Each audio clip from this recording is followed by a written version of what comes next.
Buen día chicos, ¿cómo están? Vamos a empezar la clase de coma e hipertensión intracraneana. Desde ya me disculpo por si se me escucha la voz un poco nasal, estoy un poco congestionada y también me disculpo por si la clase sea un poco extensa, porque son dos temas muy complicados y largos, extensos, entonces a empezar. Como introducción, es importante saber que el 5% de las urgencias médicas consiste en la valoración de pacientes con bajo nivel de conciencia. Entonces, por esto es importante conocer su fisiopatología, las etiologías posibles. También es importante conocer el diagnóstico y el tratamiento de estas, pero eso van a dar en patología médica o clínica médica. Em, lo que tienen que tener siempre en su cabeza es que un bajo nivel de conciencia es una alerta de un potencial daño cerebral ante el que siempre debemos tomar una actitud rápida y siempre corregir la causa. El tiempo es cerebro, se dice. Entonces, mientras más rápido actuemos, em, cono- logremos diagnosticar al paciente, menor daño cerebral a largo plazo va a tener, vamos a disminuir las secuelas y consecuencias posibles, ¿sí? Así que con toda la fuerza para esta clase. Entonces, poder ubicarnos en lo que son las alteraciones de la conciencia, tenemos que saber primeramente qué es la conciencia. Dentro de las muchas definiciones que podemos encontrar, podemos decir que la conciencia entonces es el proceso fisiológico en el cual el individuo mantiene un estado de alerta con pleno conocimiento de sí mismo y de su entorno. Entonces lo que se hace es, por criterio se diferencia entre un nivel de conciencia y el contenido de la conciencia. Con respecto al nivel de conciencia, se tiene en cuenta el estado de alerta sobre todo. Em, Mientras que cuando hablan de contenido de la conciencia, se refiere más bien al nivel de atención, la orientación en persona, tiempo y espacio. Se tiene también en cuenta como un factor dentro del contenido de la conciencia la memoria inmediata y remota, la capacidad para el lenguaje y las percepciones sensoriales y el razonamiento. O sea, ya es todo más complejo el contenido de la conciencia, pero más bien el nivel se refiere solamente al estado de alerta, al estar despierto y alerta. Entonces, tenemos que saber que para mantener un nivel de conciencia normal es necesaria la integridad de dos estructuras, la corteza cerebral y el sistema reticular activador ascendente que atraviesa el tronco del encéfalo, que vamos a ver un poco más sobre su funcionamiento en la siguiente diapositiva. Tenemos dos sistemas, el sistema de alerta y el sistema de atención. Iniciando con el sistema de alerta, entonces tenemos que saber que la función normal de la corteza cerebral requiere un adecuado funcionamiento de estructuras subcorticales. Y hablando del sistema de alerta, nos referimos a la sustancia reticular activadora ascendente. La sustancia reticular activadora ascendente está formada por grupos celulares distribuidos en mesencéfalo, protuberancia, hipotálamo y tálamo. A partir de estos núcleos o grupos celulares se proyectan de forma difusa en la corteza em, diferentes haces neuronales que lo que hacen es activar la corteza. El sistema reticular activador ascendente tiene dos vías anatómicas. Una es una vía que se denomina directa, que se origina en el diencéfalo y, como dijimos, se proyecta a la corteza. En esto intervienen varios neurotransmisores en lo que no vamos a entrar ahora. Y también hay una vía indirecta que se origina en el mesencéfalo, va al tálamo y del tálamo se proyecta a la corteza. Por eso es indirecta, porque tiene un stop anterior. Primero en el tálamo y después a corteza. La integridad funcional y anatómica de este sistema es el que permite mantenernos alertas, despiertos y con un nivel adecuado de atención. Con respecto al sistema de atención, tenemos tres áreas que son las principalmente involucradas, que son todas áreas corticales. En la corteza prefrontal tenemos el área de atención motora, en la corteza cingulada tenemos los aspectos emocionales relacionados con la atención y en la corteza parietal tenemos la atención sensorial. Ahora sí, ya refiriéndonos a los niveles de conciencia, el nivel de conciencia se clasifica según el grado de deterioro de la misma en los siguientes niveles. Primero tenemos la confusión, en la que el sujeto responde apropiadamente a órdenes verbales simples, pero muestra dificultad con órdenes complejas. Puede estar desorientado en tiempo, espacio y persona. Se describe una incapacidad para pensar con rapidez y claridad. Está vigil y responde a órdenes simples, pero generalmente, como dijimos, no está ubicado en tiempo y espacio. Con respecto a la somnolencia, que también se le llama obnubilación, el sujeto responde a estímulos leves, pero vuelve a dormirse cuando el estímulo cesa. Entonces, es un estado de depresión completa de la vigilia del que el paciente puede ser despertado con estímulos leves. El paciente dormita, pero se despierta con estímulos leves entonces. Las respuestas pueden ser simples o inadecuadas y bueno, eso. El siguiente nivel es el estupor.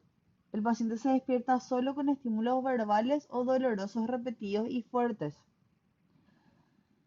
El paciente no responde cuando con, con los estímulos leves, solamente a estímulos repetidos y fuertes, y tras estos vuelve a sumirse en un sueño profundo. Hay una reducción en la capacidad mental y en la actividad física. Como dijimos, despierta solamente con estímulos vigorosos y repetidos.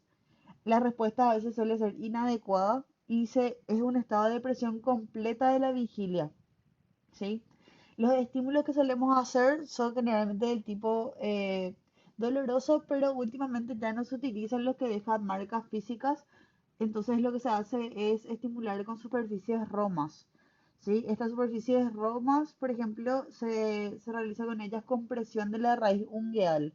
Ya no se recomienda tanto hacer la presión sobre el esternón, por ejemplo, porque esta deja una secuela inflamatoria en la parte anterior del tórax y el paciente se despierta y no entiende qué le pasó y por qué tiene un golpe en esa zona, ¿sí? Entonces se prefiere hacer compresión de la raíz ungueal con una superficie de roma. Ahora si llevamos al coma, que es cuando ningún estímulo despierta al sujeto, incluso la estimulación dolorosa no provoca respuestas intencionadas, pero pueden producir posturas reflejas de decorticación o de cerebración que vamos a ver más adelante. Este es un cuadro creo que era del Porth, que también les describe bastante bien esto y pueden mirar como referencia. Ahora vamos a mirar un poco la escala de coma de Glasgow, que inicialmente se desarrolló para la valoración inicial de la profundidad del coma. Ahora se utiliza porque está muy extendida y es bastante utilizada como la valoración inicial del nivel de conciencia, ¿sí? Em, También permite un seguimiento del paciente con alteración del nivel de conciencia porque permite detectar con facilidad cambios evolutivos, ¿sí? Y lo que hace es asignar puntuaciones a tres apartados: la apertura ocular, la respuesta verbal y la respuesta motora. Con la escala de Glasgow no se pretende realizar una exploración neurológica compleja, solamente valorar el nivel de conciencia, ¿sí? Eh, en esta, cuando tenemos un paciente con un puntaje de 8 o menos, podemos afirmar que está en estado de coma, ¿ok? Pueden mirar más adelante con más detenimiento es muy importante que conozcan los niveles y la puntuación que se le da a cada una, ¿sí? Ahora ya hablando del coma y su concepto, se lo define como la ausencia de conciencia e incapacidad de respuesta ante cualquier estímulo externo, ¿sí? Este concepto encierra en sí mismo una definición estricta de aquellos estados en los que existe pérdida de la vida de relación con otros individuos, pérdida de la conciencia de sí mismo y también ausencia del fenómeno de despertar. Y sobre todo, así con una visión más integral, lo que es el coma es el estadio más grave de falla cerebral o falla neurológica. Con respecto a su etiología, debemos tener en cuenta que para mantener un nivel de conciencia, hemos hablado de que había que tener una integridad de la corteza y del tronco para preservar los sistemas de alerta y atención de los que hablamos previamente.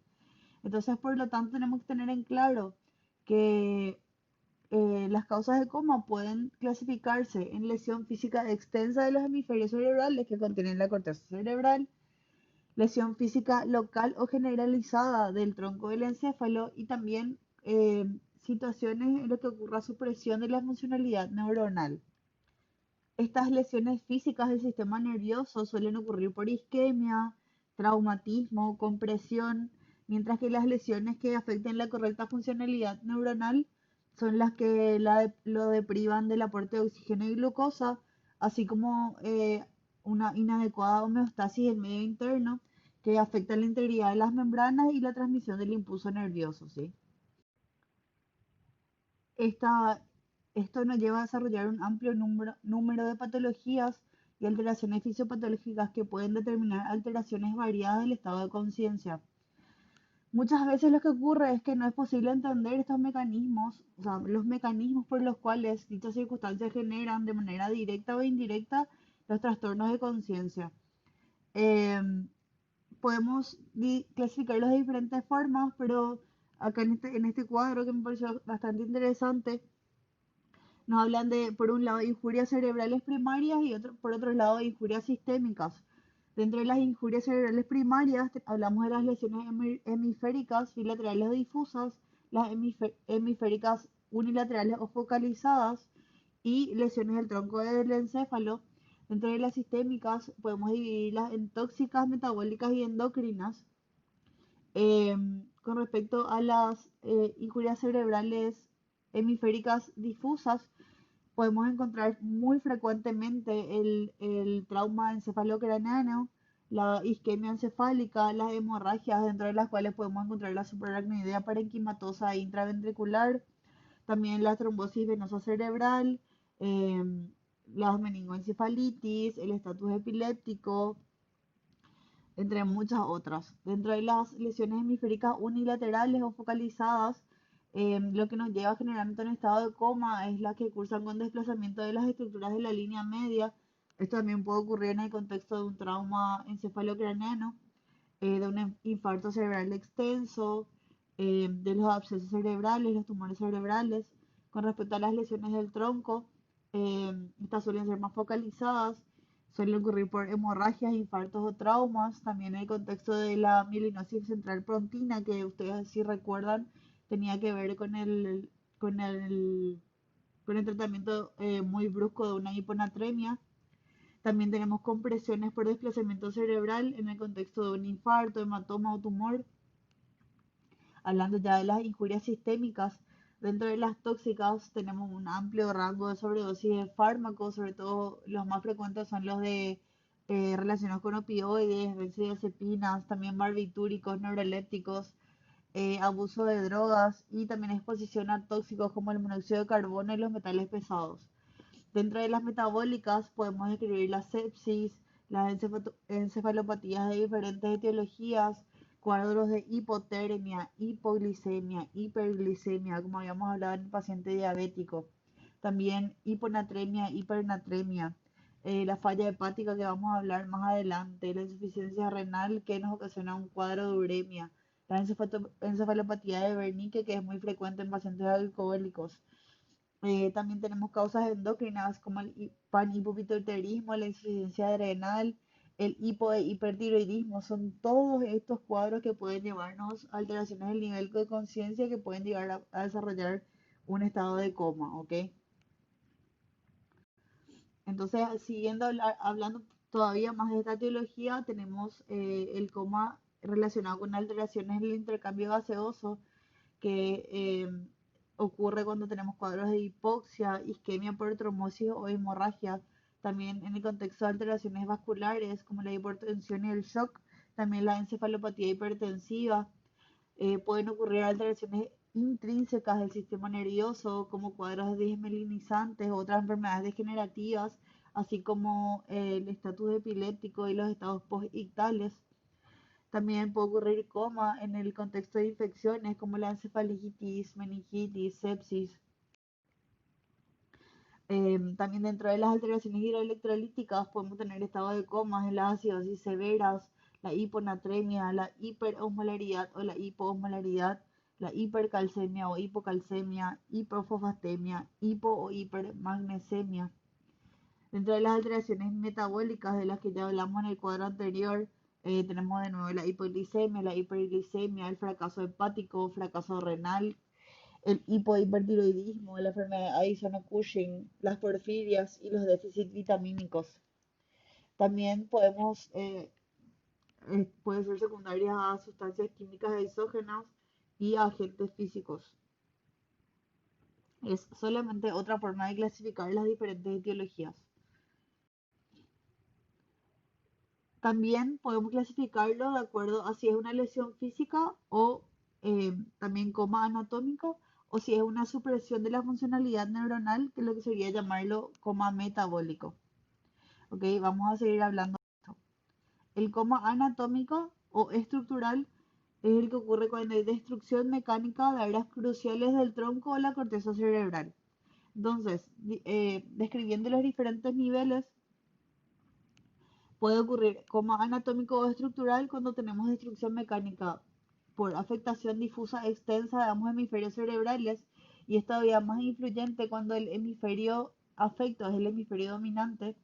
La afectación del sistema de respuesta activador ascendente del tronco cerebral, también cuando hay afectación de la protuberancia alta, afectación del mesencéfalo, afectación hipotalámica bilateral o talámica bilateral. Estos comas anatómicos o estructurales pueden darse en el contexto de un accidente cerebrovascular, procesos expansivos tumorales y también en el contexto del traumatismo craneoencefálico. El mecanismo lesional relacionado con esto es, por ejemplo, cuando tenemos un efecto de masa por crecimiento de lesiones estructurales cerebrales, hay una disminución de la distensibilidad cerebral, hay un aumento de la presión intracerebral, lo que nos lleva a una disminución del flujo sanguíneo cerebral, y esto genera gradientes de presión en compartimientos intracraneales con una herniación del tejido cerebral. ¿Sí? Vamos a hablar de esto relacionado con las presiones cuando hablemos de la hipertensión intracraneana, ¿sí? Pero es súper importante que entiendan que este efecto de masa lo que ocurre es que causa gradientes de presión en los compartimientos y lleva a una herniación de tejido. Con respecto al coma metabólico, lo que tenemos es una disfunción global de los procesos metabólicos cerebrales. Entonces, lo que puede ocurrir es una interrupción del suministro del sustrato energético. Esto ocurre por hipoxia, isquemia o hipoglucemia. También puede haber una alteración de las respuestas neurofisiológicas de las membranas neuronales en el contexto de intoxicación por drogas o fármacos, intoxicación alcohólica, metabolitos de tóxicos endógenos y también el contexto de la epilepsia. Todas estas situaciones alteran la respuesta neurofisiológica de las membranas y esto altera la transmisión sináptica. Entonces lo que tenemos es interrupción del suministro de los sustratos energéticos, sobre todo oxígeno y glucosa. Hay una disminución de la presión de perfusión cerebral, dilatación arteriolar, y esto como reflejo lo que hace, o sea, al haber una disminución de la presión de perfusión cerebral en muchas de estas situaciones que ya describimos, hay una dilatación arteriolar para tratar de mantener el flujo sanguíneo, aumentar el flujo sanguíneo cerebral, y que se mantenga el suministro de oxígeno lo más posible. Cuando esta autorregulación eh, que nos otorga la dilatación arteriolar llega a un límite, hay una capacidad vasodilatadora que ya se agota, entonces hay una disminución pasiva del flujo sanguíneo cerebral por disminución justamente de esta presión de perfusión cerebral. Entonces, ¿qué ocurre? Ocurre en un segundo momento un aumento de la extracción de oxígeno, ¿sí? Que también es limitado, o sea, puede llegar a agotarse. Entonces, cuando estos dos mecanismos, la vasodilatación y el aumento de la extracción de oxígeno, se ven sobrepasados por esta situación metabólica, tenemos un decaimiento del metabolismo cerebral y llegamos ya a una alteración de la transmisión sináptica y un fracaso de la membrana neuronal. Esto nos lleva a una muerte cerebral y a un infarto cerebral. Entonces, en el contexto de un coma metabólico, como el que estuvimos, cuyo mecanismo estuvimos hablando, lo, ya dijimos anteriormente que podemos relacionarnos con cuadros de hiponatremia, hiperosmolaridad, hipercapnia y encefalopatía por insuficiencia hepática y renal, las cuales son muy frecuentes. Entonces, se generan estas alteraciones metabólicas de las neuronas y astrocitos de las cuales hablamos anteriormente. Entonces, encontramos una alteración del suministro de nutrientes que ocasiona cambios en los potenciales de reposo.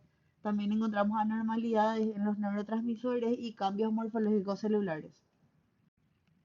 Hablando ahora más eh, puntualmente de uno de los más metabólicos más importantes, encontramos el coma hepático. Lo que ustedes de una me podrían decir, o si espontáneamente podrían pensar hablar de un coma hepático, es en altas concentraciones cerebrales de amonio, ¿sí? Entonces es lo que encontramos las alteraciones que encontramos en el desarrollo de la encefalopatía hepática.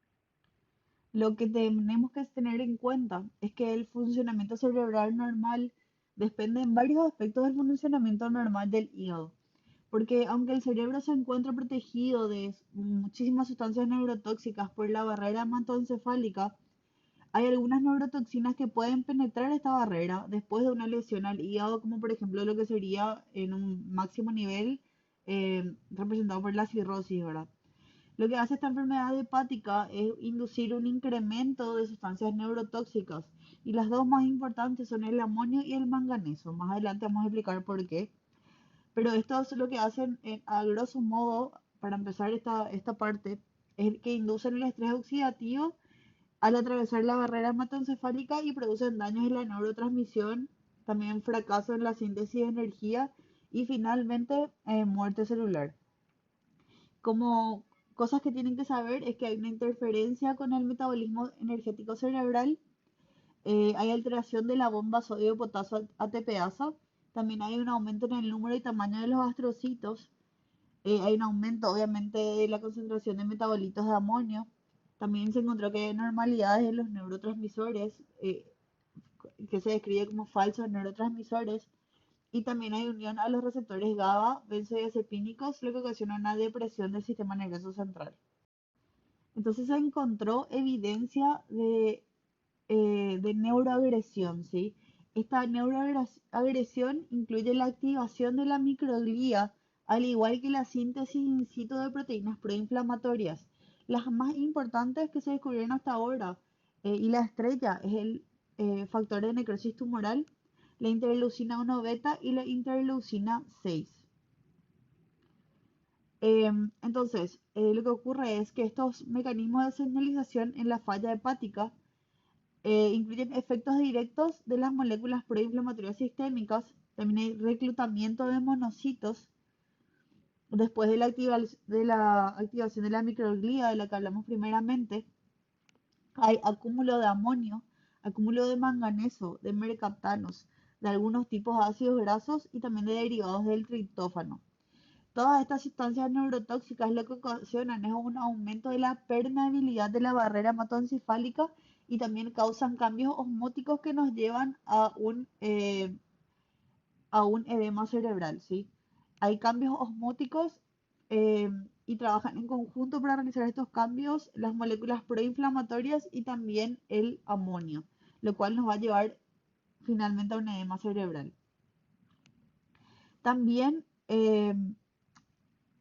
lo que ha ocurrido es que se pudo ya demostrar que sustancias como la hiponatremia que ocurre, o sea, en el paciente cirrótico sobre todo, que situaciones como la hiponatremia, que está inducida por la activación masiva de hormona antidiurética en pacientes cirróticos, los casos de sepsis en estos pacientes, la hemorragia gastrointestinal que es tan frecuente debido a a la ruptura de las varices esofágicas y la falla renal en el paciente cirrótico, está demostrado que aumentó la producción, aún más la producción exógena de TNF, entonces lo que hace es todavía empeorar esta cascada que hablamos eh, de este estado preinflamatorio dentro del espacio cerebral.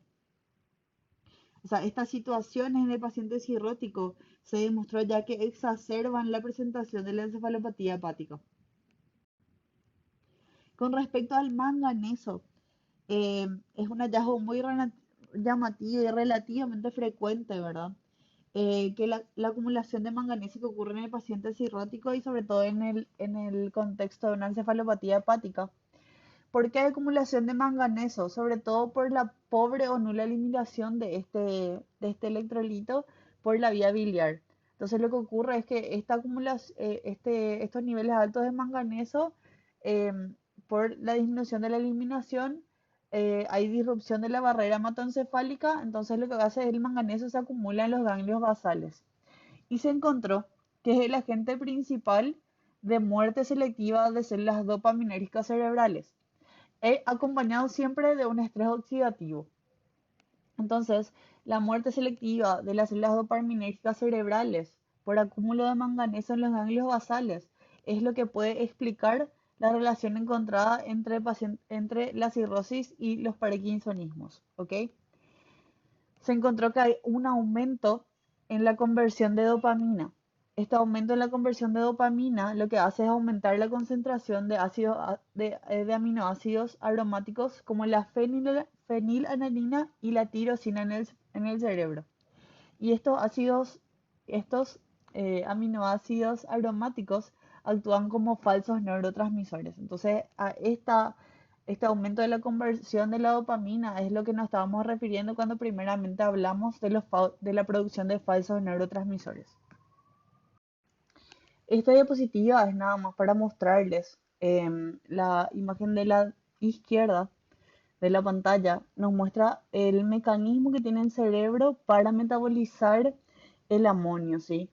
En situaciones normales, ¿verdad? Que es lo que le permite mantenerse intacto. Lo que hace con el amonio es, se junta con el glutamato y la glutamina sintetasa intracelular del astrocito, lo convierte en glutamina, ¿sí? Cuando estos niveles de amonio están demasiado elevados, este sistema se ve sobrepasado y la producción de glutamina es altísima y no todo el amonio tampoco puede ser metabolizado. La acumulación de glutamina y amonio tiene efectos osmóticos, lo que ocasiona edema celular de los astrocitos. También las toxinas acumuladas de la que hablamos anteriormente y también la isquemia acompañante, que está favorecida por la alteración de la permeabilidad de la barrera hematoencefálica, nos llevan a un déficit de la sodio-potasio ATPasa, lo cual también tiene efectos osmóticos y favorece el edema celular. También se ha demostrado que el lactato juega un papel muy importante en esta neuroinflamación. Hay evidencia concreta que correlaciona los niveles de este metabolito con concentraciones elevadas de amonio en el cerebro de pacientes con enfermedad hepática terminal. También se la relacionó con la activación microglial, que sabemos ya muy bien que nos lleva a la síntesis in situ de citocinas proinflamatorias, sobre todo el factor de necrosis tumoral. También se relacionó en los niveles elevados de lactato con la severidad de los síntomas clínicos y con los cambios en el electroencefalograma. Entonces tenemos que los niveles elevados de lactato, los niveles elevados de amonio y el acúmulo de toxinas y la isquemia cerebral, todos en conjunto generan efectos osmóticos sobre las células que nos llevan a edema celular.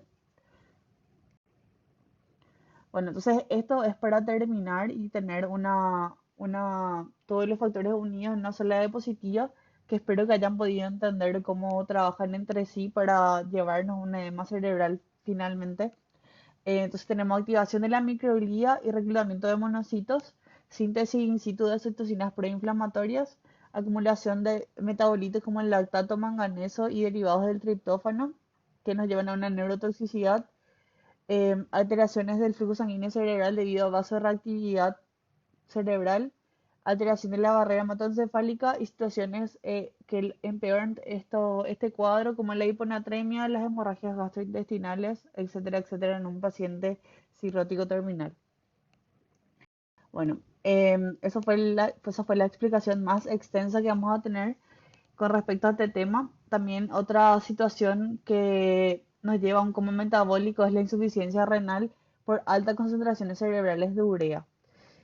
¿Cómo puede ocurrir esta acumulación de urea a nivel cerebral? Es por un aumento también de la permeabilidad de la barrera hematoencefálica a tóxicos como los ácidos endógenos, que ustedes saben están aumentados en la insuficiencia renal. También se encontró un aumento del calcio cerebral y un aumento del contenido de fósforo en el LSR. Así mismo como ocurre en la insuficiencia, en la encefalopatía hepática, los mecanismos de compensación cerebrales se ven inundados por este exceso de metabolitos que no fueron sintetizados por el sistema renal y eliminados, ¿verdad? Entonces nos lleva también a un coma metabólico. Este cuadrito es un poco para diferenciar. eh, no siempre se cumplen estos factores, pero puede ser útil en algún momento tener estas características en mente. Entonces podemos decir que el coma metabólico en la mayoría de los casos tiene una instalación más lenta, hay una disminución oscilante de la vigilia, hay una afectación neurológica bilateral y simétrica, porque estamos hablando del aporte de nutrientes generalmente o alteraciones hidroelectrolíticas, o sea, no es un daño focalizado. Tenemos generalmente pupilas simétricas pequeñas y reactivas, reflejos oculomotores normales, un tolo normal o con una disminución simétrica, un fondo de ojo generalmente normal y buena respuesta al tratamiento inicial. Por eso es tan importante que encontremos la etiología porque generalmente estos pacientes tienen una buena respuesta al tratamiento, ¿sí? Con respecto al coma estructural o anatómico que habíamos estado hablando, generalmente una instalación más brusca, pero también tiene que ver esto con la situación en la que ocurre. Generalmente hablamos, no sé, de un traumatismo cráneoencefálico que nos lleva a un coma estructural. Obviamente el cuadro va a ser una instalación más brusca. Hay una disminución de la vigilia fija o progresiva. También encontramos síndromes focales neurológicos o asimetrías porque la afectación suele ser justamente focal. Frecuentemente tenemos pupilas asimétricas, los reflejos oculomotores alterados, puede haber una asimetría en el tono y pues solemos desarrollar un papiledema en el fondo de ojo. No hay tan buena respuesta al tratamiento inicial y generalmente cuando una alteración estructural nos lleva al coma, em, lo que hacemos es un tratamiento de soporte y tratar de ver si tiene indicaciones de cirugía para tratar de tratar, para tratar de enfrentarnos al problema estructural que ocasionó la alteración del nivel de conciencia, ¿sí?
Con respecto a la exploración neurológica, tenemos cosas que sí o sí debemos chequear en estos pacientes.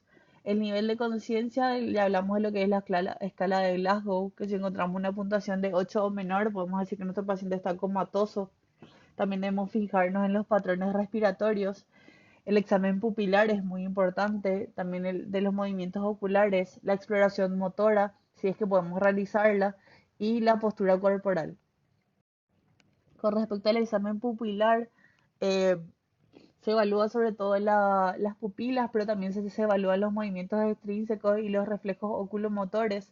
No vamos a entrar en profundidad en esto, pero sí tienen que saber que siempre deben mirar las pupilas al paciente porque eso nos puede, los hallazgos que ustedes encuentren nos puede localizar a nivel del tronco dónde se encuentra la lesión, ¿sí?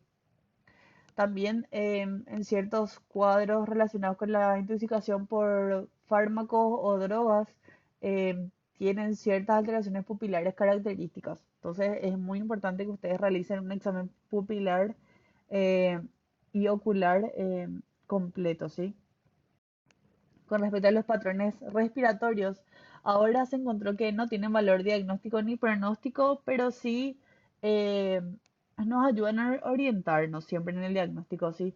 Los ritmos respiratorios anómalos, como por ejemplo chain stop, que es una forma de respiración que aumenta progresivamente en amplitud y frecuencia y luego decada hasta una apnea.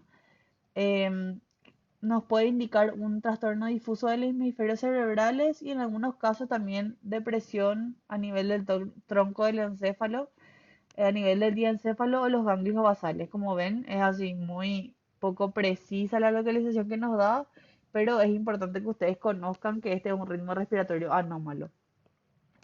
También podemos hablar de una hiperventilación neurógena de origen central, también de una respiración apnéusica que nos localizaría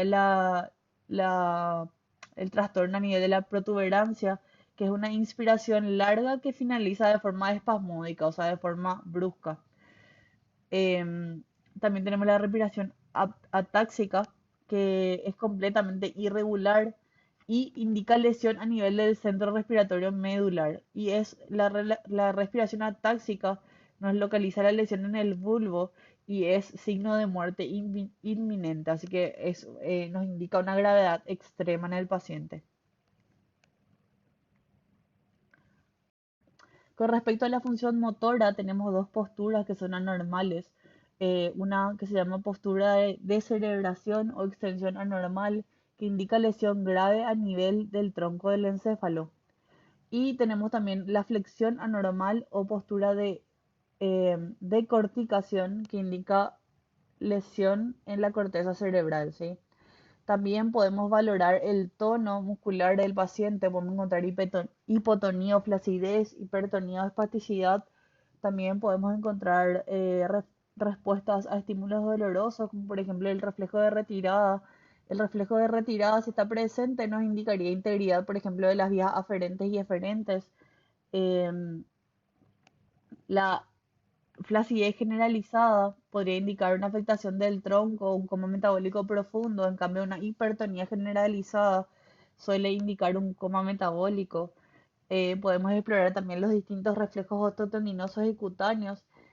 También es muy importante el reflejo cutáneo plantar, porque una respuesta normal sería una respuesta flexora.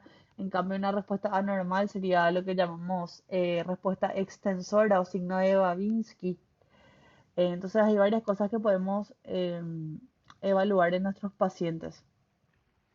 Y por el momento eso fue todo con la clase de coma. Lo que les quiero expresar es que fue algo así muy superficial y que van a encontrar un montón de artículos sobre todo porque en el Harris o en el Barreras no está muy profundizado este tema. Y generalmente llega nada más a la exploración del paciente a nivel de coma y también la exploración neurológica, saber el Glasgow y lo que el coma en sí representa, pero no llegan a profundizar en en las diferentes etiologías y sus mecanismos. ¿Por qué? Porque prácticamente cualquier cuadro De cualquier cuadro patológico llevado a su extremo nos puede ocasionar un estado de coma. Entonces hay demasiados cuadros posibles que investigar, entonces ya lo desarrolla más bien con cada patología. Entonces en el apartado de coma nos van a encontrar muchas cosas muy importantes. Lo que hicimos hoy fue hablar más o menos de las diferentes clasificaciones posibles, las etiologías, eh, y sobre todo profundizar un poco más en el coma metabólico hepático para que ustedes conozcan ese mecanismo un poco más a profundidad, pero pueden ustedes por sí mismos ir investigando un poco más porque ciertas patologías ocasionan, y los mecanismos por los que otras patologías pueden desencadenar un estado comatoso, ¿sí? Ahora vamos a hablar un poco más de lo que es hipertensión intracraneal, que podemos abreviarla usando HTIC o HTE, que sería hipertensión endocraniana. Se usan indistintamente ambas abreviaciones y vamos a empezar con este tema, ¿sí? El concepto a tener en cuenta es que la hipertensión intracraniana se define como una elevación sostenida de la presión intracraneal o PIC por encima de sus valores normales, que van de 0 a 15 milímetros de mercurio. En realidad a 0 nunca llegan, pero estaría entre 5 y 15 milímetros de mercurio, que generalmente está originado por la pérdida de los mecanismos compensatorios o ruptura del equilibrio existente entre lo que es el cráneo y su contenido. Ustedes saben que el cráneo es una estructura ósea inextensible, entonces el contenido es el único que es variable, ¿verdad? Este desequilibrio por pérdida de estos mecanismos compensatorios lo que ocasiona es una injuria cerebral severa por alteraciones en el metabolismo y la circulación, y que finalmente se expresa en una serie de manifestaciones clínicas de las que vamos a hablar un poco hoy. Para ponernos en contexto, recordemos, ¿verdad?, que el sistema nervioso central incluye el cerebro, la médula espinal y sobre todo la vascularización que aporta el volumen sanguíneo necesario para sus necesidades metabólicas. Las características físicas de este exigen una máxima protección posible, y cómo se le ocurrió a la evolución desarrollar esto, desarrollando la estructura inextensible ósea de la cual hablamos, el cráneo, y también lo que es el líquido cefalorraquídeo, ¿verdad? Que es lo que permite que el cerebro esté inmerso en el cráneo. Toda esta estructura constituye un sistema hidrostático cerrado que mantiene una presión positiva supraatmosférica, ¿sí? Y esta presión es la que se considera PIC, que es la presión intracraneal. No se conocen con tanta exactitud todos los factores que intervienen en el mantenimiento de la presión intracraneal, pero se considera que tiene su origen entre en la interacción entre el flujo arterial y lo que es el LCR, ¿verdad? Y que en su control influyen de manera muy importante el drenaje de este LCR y el sistema venoso, ¿sí? Entonces vamos a hablar un poco de lo que es el sistema del líquido cefalorraquídeo. Bueno, sabemos que la mayor parte del LCR se produce en los plexos coroideos, que pueden ver acá ustedes en la imagen. Este LCR fluye a través de los ventrículos y sus comunicaciones a través de los agujeros de Monro y el acueducto de Silvio, y finalmente sale del cuarto ventrículo por lo que son los agujeros de Luschka y Magendie hacia lo que es la cisterna magna, ¿sí? Tienen que ir siguiendo este, este sistema. A partir de la cisterna magna, el LCR se distribuye a las diferentes cisternas de la base y luego sube por los espacios supraracnoideos hasta la convexidad craneal. Y en la convexidad craneal se encuentran las vellosidades aracnoideas. La mayor parte del LCR se reabsorbe en estas vellosidades, y las vellosidades están conectadas, o sea, se encuentran a nivel de los senos durales, y están conectadas a estos para que el sistema de senos venosos absorba el LCR. Este mecanismo de absorción es unidireccional y es presión dependiente, ¿sí? Les puse esta otra imagen que tiene los numeritos para que puedan seguir el mismo y por si les guste más para su resumen. Pero tienen las mismas partes, ¿sí? Bueno, Entonces, tenemos lo que es algo que habla de la presión intracraneal, es la teoría de Monro-Kelly, que lo que nos dice es que la presión intracraneal tiene muchas situaciones fisiológicas en las que varía, pero a pesar de todas estas, eh, la presión intracraneal se logra mantener estable dentro de un rango muy restringido. Y esta teoría lo que intenta hacer es explicar cómo logra mantenerse estable, ¿verdad? La teoría de Monro-Kelly considera que el contenido intracraneal está compuesto por tres elementos: el cerebro, o sea, así como ya hablamos anteriormente, el cerebro, la sangre contenida en los vasos intracraneales y el líquido cefalorraquídeo. Y que la suma de los volúmenes de estos tres compartimientos se debe mantener constante. Entonces, ¿qué nos dice esto? Que un aumento en uno de estos compartimientos va a ser compensado por los otros dos. Dentro de los mecanismos de compensación de posibles aumentos de la presión intracraneal, tenemos el drenaje del LCR hacia los senos venosos. Hay que destacar la capacidad de dilatación y colapso de los senos venosos cerebrales. Em, entonces también lo que ocurre es que si la expansión arterial es muy grande, por ejemplo en una crisis hipertensiva, la sangre venosa va a ser expulsada y va a compensar estos aumentos de presión intracraneal de forma muy rápida, ¿sí? Entonces, en el caso de que, por ejemplo, tengamos una expansión arterial, se colapsan los senos venosos y la sangre venosa es expulsada. Pero también hay otro mecanismo de compensación que es la vasoconstricción arterial. La vasoconstricción arterial lo que hace es compensar elevaciones de la presión intracraneal disminuyendo el volumen intravascular, ¿sí? Entonces, lo que ocurre es cuando hay un aumento de presión intracraneana, pueden colapsarse los senos venosos o puede también haber una vasoconstricción arterial, ¿sí? Entonces encontramos dentro de la etiopatogenia de la hipertensión intracraneana que todas las condiciones que afectan el volumen intracraneal, determinando elevaciones de la presión intracraneal, pueden originarse o en un incremento del volumen cerebral, de lo que sería el parénquima cerebral, un incremento del volumen sanguíneo cerebral o un aumento del volumen del líquido cefalorraquídeo, o por volúmenes agregados que ocupen la cavidad intracraneal, que sería lo que se denomina volumen agregado o volumen masa.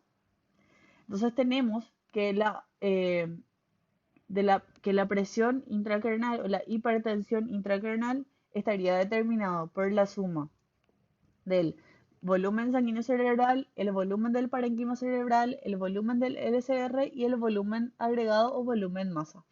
La suma de estos cuatro factores nos llevarían a determinar la hipertensión intracraneal. Entonces, trastornos que producen una hipertensión endocraneana cuando tenemos un volumen cerebral aumentado en lesiones ocupantes de espacio, que pueden ser hematomas epidurales y subdurales, tumores, abscesos o aneurismas. O también cuando tenemos edema cerebral relacionado con lesiones cerebrales, paro cardiorrespiratoria o encefalopatías metabólicas, como lo que hablamos recientemente en la encefalopatía hepática, por ejemplo. También cuando tengamos un volumen sanguíneo aumentado. ¿Cuándo puede ocurrir esto? Cuando hay una obstrucción del sistema venoso, cuando tenemos hiperemia o cuando hay situaciones de hipercapnia. También podemos tener patologías asociadas con un aumento del volumen sanguíneo por sí mismo, como el síndrome de Reye. También podemos encontrar trastornos que producen hipertensión endocrinal cuando hay un aumento del LCR. Cuando habría un aumento total del LCR, cuando hay una producción aumentada o una absorción disminuida, o también cuando tenemos una obstrucción al flujo de LCR. Hablando ya más concretamente de las causas de hipertensión intracraniana según el compartimiento implicado, las que afectan al parénquima, podemos hablar de contusión, traumatismo craneoencefálico, hemorragias, isquemias, neoplasias, encefalitis, cerebritis, meningitis, abscesos, hiponatremia, situaciones post-radiación que causan edema. Con respecto al compartimiento vascular venoso, encontramos la trombosis del seno dural, el síndrome de vena cava superior, las compresiones yugulares y situaciones en las que haya una presión de ventilación alta en cuadros de ventilación mecánica. Con respecto al compartimiento vascular arterial, podemos encontrar aneurismas, envenenamiento por monóxido de carbono, convulsión, hipercapnia, hipertensión maligna, anestésicos inhalados, hipoxia. También en causas relacionadas con el líquido cefalorraquídeo podemos nombrar las hidrocefalias, el pseudotumor cerebri, los quistes aracnoideos, las neoplasias del plexo coroideo y también hay situaciones en las que ocurre malfunción de las válvulas de derivación ventrículo-peritoneal, ¿sí? También hay otras causas como cuerpos extraños, craneosinostosis, tumores óseos y cuadros de neumoencéfalo, sobre todo relacionados a las situaciones de traumatismo craneoencefálico, ¿sí? Cuando hay el neumoencéfalo es un cuadro que se desarrolla cuando hay fracturas craneales que disrumpen, que también afectan a la dura madre y cuando hay una rotura del cráneo y dura madre es que eso ocurre en cuadros de neumoencéfalo. También hay situaciones fisiológicas en las que hay un aumento de la presión intracraneana con- como respuesta a ciertos estímulos como la hipercapnia, la hipoxemia, la maniobra de Valsalva, ciertas posiciones corporales, también contracciones musculares durante el sueño REM y algunos estímulos nocivos como las molestias viscerales, eh, ruidos muy altos, pero generalmente estas no están relacionadas con otras patologías. Pero es importante conocer que estas situaciones pueden llevar a un aumento de la presión intracraniana. Con respecto a la fisiopatología de la hipertensión intracraniana, em, como ya dijimos, el componente vascular desempeña un rol muy importante porque es el componente que tiene más capacidad dinámica y porque está directamente relacionado con el mantenimiento del flujo sanguíneo cerebral.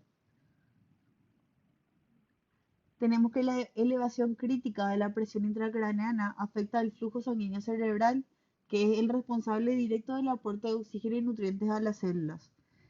El flujo sanguíneo cerebral se define con esta fórmula que ustedes van a ver, que es presión arterial menos presión intracraneana sobre resistencia de los vasos cerebrales al flujo sanguíneo.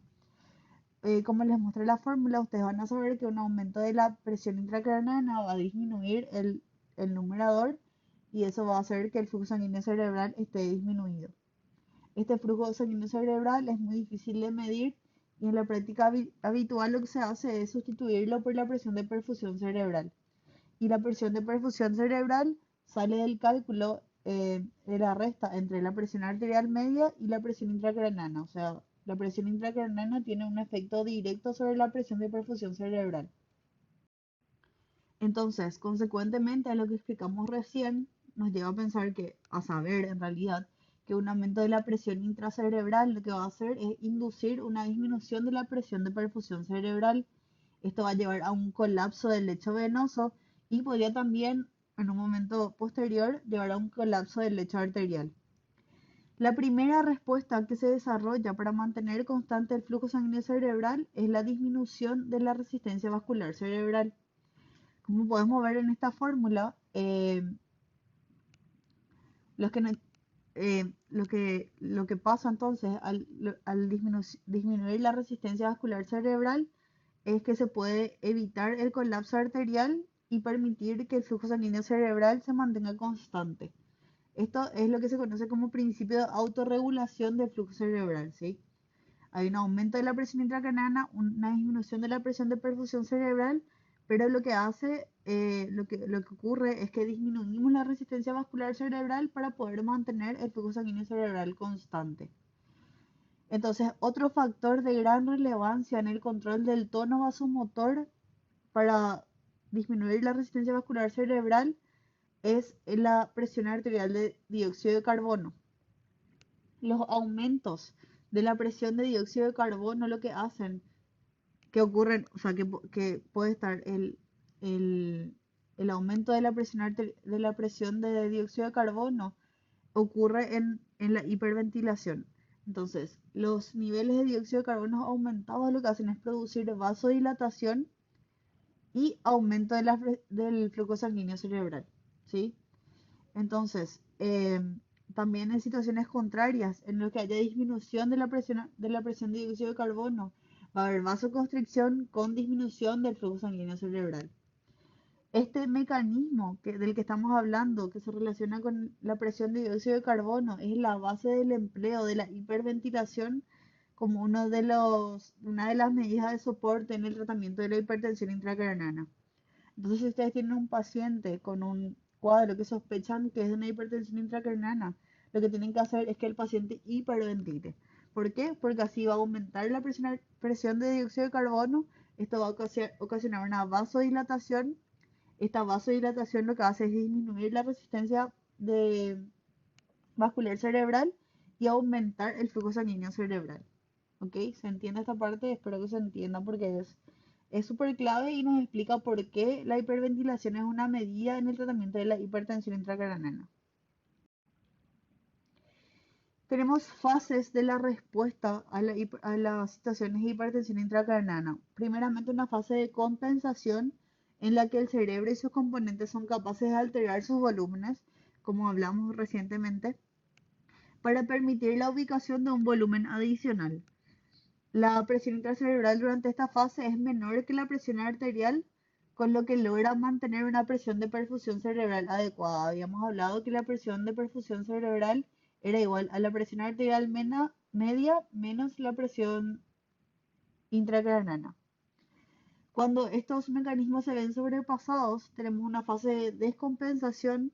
Cuando fallan los mecanismos, la presión intracraniana se incrementa, lo que lleva a alteraciones de la presión de perfusión cerebral y una disminución del flujo sanguíneo cerebral, y ya hay una expresión clínica con cambios en el estado mental, cambios en los signos vitales a causa de desarrollo por complicaciones como el edema cerebral y también aparición de conos de presión o herniaciones del parénquima cerebral. Ahora vamos a hablar por último un poquito de la clínica y los signos y síntomas que se desarrollan ya en esta fase de descompensación. Con respecto a la clínica de los cuadros de hipertensión intracraniana, podemos dividir los signos y síntomas en tres partes. Una triada de inicio, que es la triada característica de hipertensión endocraniana, caracterizada por cefalea, vómitos, que son denominados vómitos en escopeta, que son los vómitos no precedidos por náuseas, y el edema de papila. Encontrar que el edema de papila esté dentro de esta triada clínica es lo que nos indica la importancia de realizar un fondo de ojo, ¿sí? Así que es algo para tenerlo en cuenta en la exploración. Ya indicando más una progresión clínica, tenemos una disminución del nivel de conciencia por disminución de la presión de perfusión cerebral y el flujo sanguíneo cerebral, y también podemos encontrar lesión de la formación reticular del tronco cerebral, ¿sí? Y dentro del fenómeno de enclavamiento es el que se produce al desplazarse la masa cerebral por aumento de la presión intracraniana. Em, los signos se diferencian según la herniación sea central o a través del tentorio. Y les voy a mostrar una diapositiva para que tengan nada más en cuenta esta progresión, pero no es algo que tengan que saber obviamente para fisiopatología, pero que es importante que tengan en mente. Cuando la herniación es central, tenemos signos de disfunción neurológica descendentes y progresivos, ¿sí? Va aumentando la afectación. Inicialmente podemos encontrar un paciente estuporoso que luego va progresando a coma, también alteraciones en el proceso respiratorio, pupilas que inicialmente eran mióticas pasan a ser midriáticas a reactivas una vez que progresa la herniación. También podemos encontrar posturas de decorticación, eh, que ya hemos hablado, postura de descerebración, y finalmente el paciente entra en un estado de flacidez generalizada. Aparecen los signos constitutivos de la triada de Cushing. Esta es importante, está determinada por bradicardia, hipertensión arterial y alteraciones respiratorias, ¿sí? Eh, Encontrar una triada de Cushing en un paciente es una situación muy ominosa, ¿sí? Un muy mal pronóstico. Y también tenemos la herniación que es uncal, que es la transtentorial, en la que podemos encontrar afectación del tercer par, que se caracterizaría por midriasis unilateral hacia el hemisferio cerebral dañado, y también hemiparesia. Generalmente, ustedes como saben, las hemiparesias son contralaterales al hemisferio dañado porque la vía piramidal se decusa, ¿sí? Entonces, estas son las características clínicas de las herniaciones. No es algo que se mencione mucho, pero que es importante tener en cuenta una vez que tenemos un paciente con una progresión del deterioro neurológico. ¿Sí? Tenemos que pensar inmediatamente que puede que se esté herniando. Bueno, chicos, yo sé que fue una clase un poco rápida y de muchas cosas. eh, Puede ser un poco complicada, pero espero que les haya servido y vamos a ahondar un poco más con casos clínicos durante la clase del sábado. Así que muchas gracias y éxitos con el módulo de neurología. Ya les queda este y uno más para finalizar el año, así que muchos éxitos y mantengan esa fuerza siempre en alto, ¿sí? Falta poquito y fue un año difícil para todos, pero están llegando al final y son muy capos por eso, así que a mantener esas fuerzas en alto.